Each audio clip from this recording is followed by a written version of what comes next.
ब्रह्मा की मनोरूपता और उसके संकल्पमय जगत की असत्ता तथा ज्ञाता के कैवल्य की ही मोक्ष रूपता का प्रतिपादन।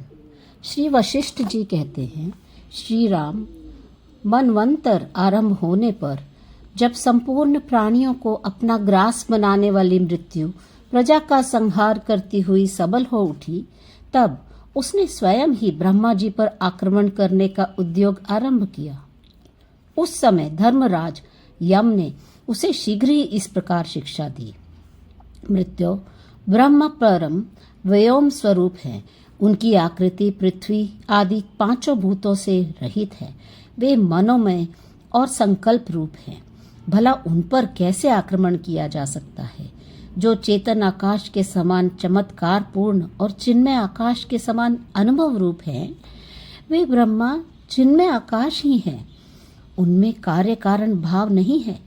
जैसे आकाश में इंद्रनील मणि से बने हुए तथा औंधे रखे हुए महान कड़ाह का सा आकार पृथ्वी आदि से रहित प्रतीत होता है, और जैसे संकल्प निर्मित पुरुष भी पृथ्वी आदि से रहित ही ज्ञात होता है, उसी प्रकार स्वयंभू ब्रह्मा भी पृथ्वी जल आदि तत्वों से रहित ही भासित होते हैं। केवल परमात्मा में न दृश्य है और न दृष्टा ही है। यह स्वयं चिन्मात्र स्वरूप है, तथापि स्वयंभू नाम से प्रकाशित होता है। आदि मध्य और अंत से रहित चिदाकाश रूप आदित्य ब्रह्मा ही अपने संकल्प के कारण स्वयंभू ब्रह्मा के नाम से पुरुष अथवा देहधारी सा भासित होता है।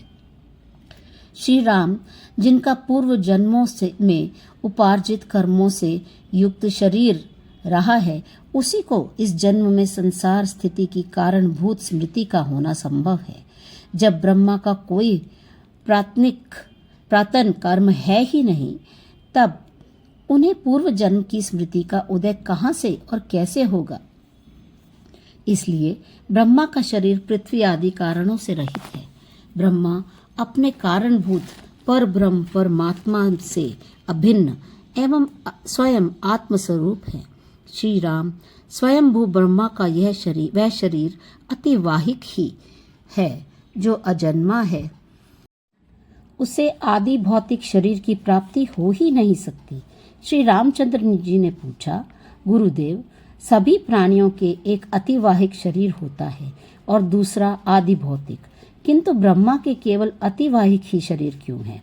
श्री वशिष्ठ जी ने कहा, श्री राम, सभी भूत कारणात्मा है। पंजीकृत भूतों में से उत्पन्न देह आदि से युक्त है, इसलिए उनके दो दो शरीर होते हैं, परंतु अजन्मा ब्रह्मा के लिए ऐसा कोई कारण नहीं है। इसलिए उनके एक ही अतिवाहिक शरीर है। एकमात्र अजन्मा ब्रह्मा ही सभी जाति के प्राणियों के परम कारण है। उसका दूसरा कोई कारण नहीं है। इसलिए भी उनके एक ही शरीर है। संकल्प रूप ही उनका शरीर है। पृथ्वी आदि भूतों के क्रमशः सम्मिश्रण से उनके शरीर का निर्माण नहीं हुआ है। वे चिदाकाश स्वरूप आदि प्रजापति ब्रह्मा ही विविध जीवों की सृष्टि करके उनका विस्तार करते हैं। वे जीव ब्रह्मा के संकल्प के सिवा अन्य कारणों से उत्पन्न नहीं हुए हैं। अतः वे भी चिदाकाश स्वरूप ही हैं। जिस उपादान से जिसकी उत्पत्ति होती है, वह तद्रूप ही होता है। स्वर्ण के कटक कुंडल आदि दृष्टांतों के द्वारा इस बात का सभी को अनुभव होता है। संसार में व्यवहार करने वाले समस्त प्राणियों में ब्रह्मा ही सबसे प्रथम चेष्टाशील चेतन भूत है।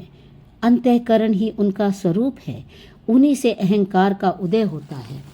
जैसे वायु से हिलना चलना आदि चेष्टाएं प्रकट होती हैं, उसी प्रकार उन प्रथम प्रतिस्पंदन ब्रह्मा से अभिन्न रूप वाली यह सृष्टि प्रकट हुई और फैली है। प्रतिभास ही जिनकी आकृति है, उन ब्रह्मा से उत्पन्न होने के कारण यह दृश्यमान सृष्टि भी प्रतिभास रूप ही है। फिर भी लोगों की दृष्टि में यह सत्य सी प्रतीत होती है। इस विषय में दृष्टांत है।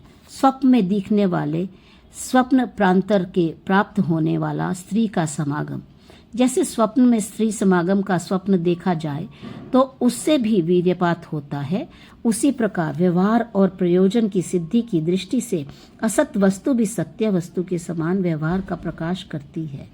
तात्पर्य यह है कि स्वप्न में स्त्री का समागम जागृत काल में सर्वथा असत्य सिद्ध होता है, तो भी उससे सत्य के समान कार्य होता देखा जाता है। इसी प्रकार प्रतिभास मात्र शरीर वाले ब्रह्मा से उत्पन्न यह सृष्टि भी यद्यपि प्रतिभास ही है, तथापि सत्य के समान प्रयोजन को सिद्ध करती है। जिनका शरीर पृथ्वी आदि तत्वों से नहीं बना है, जो चिदाकाश स्वरूप और निराकार हैं, वे संपूर्ण भूतों के अधिपति स्वयंभू ब्रह्मा सशरीर पुरुष की भांति प्रतीत होते हैं। पृथ्वी आदि तत्वों से शून्य आकार वाले संकल्प पुरुष ब्रह्मा का शरीर चित्त मात्र है। वे ही तीनों लोकों की स्थिति के कारण है। स्वयंभू ब्रह्मा का यह संकल्प प्राणियों के कर्मों के अनुसार जिस जिस प्रकार से विकास को प्राप्त होता है, चिदाकाश स्वरूप आत्मा उसी प्रकार से प्रतीत होता है। ब्रह्मा मनोमय ही हैं, पृथ्वी आदि निर्मित नहीं है, इसलिए उनसे उत्पन्न हुआ यह विश्व भी मनोमय ही है, क्योंकि जो जिससे उत्पन्न होता है वह तद्रूप ही होता है। अजन्मा ब्रह्मा के कोई सहकारी कारण नहीं है, सुतरां उनसे उत्पन्न हुए जगत के भी कोई सहकारी कारण नहीं है।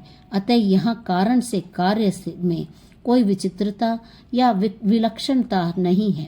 इसलिए जैसे कारण शुद्ध है, वैसे कार्य भी शुद्ध ब्रह्म ही है। यह सिद्धांत स्थिर हुआ। इस जगत के विषय में कार्य कारण भाव की किंचन मात्र भी संगति नहीं है। जैसा परम ब्रह्म है, वैसे ही तीनों लोक हैं। जल द्रव तत्व से अभिन्न ही है। ये उस अभिन्न रूप जल से जिस तरह द्रव का विस्तार होता है, उसी प्रकार मनोरूपता को प्राप्त हुए ब्रह्मा अपने शुद्ध आत्मा से ही जगत का विस्तार करते हैं। वह जगत उनके विशुद्ध आत्म स्वरूप से भिन्न नहीं है।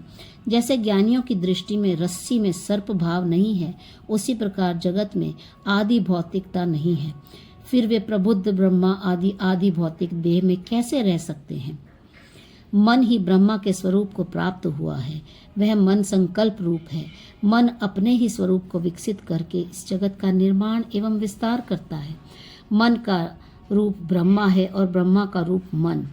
इसमें पृथ्वी आदि का प्रवेश नहीं है। मन ने ही परमात्मा में पृथ्वी आदि की कल्पना की है। जैसे कमल गट्टे के अंदर कमलिनी विद्यमान है, उसी प्रकार मन के भीतर संपूर्ण दृश्य वर्ग स्थित है। मन दृश्य वर्ग और इन दोनों का दृष्टा, इनका कभी किसी ने विवेक नहीं किया। जब तक दृष्टा और दृश्य का विवेक ना किया जाए, तब तक अज्ञान का उच्छेद न होने से मन में दृश्य वर्ग की प्रतीति होती ही है। यदि दृश्य रूप दुख सत हो तो उसकी कभी शांति नहीं हो सकती, और दृश्य की शांति न होने पर ज्ञाता के कैवल्य की सिद्धि नहीं हो सकती। दृश्य का भाव तो जाने पर ज्ञाता में ज्ञात्य भाव स्थित हो तो भी वह शांत सा निवृत्त हो जाता है। वही उसका मोक्ष कहा गया है।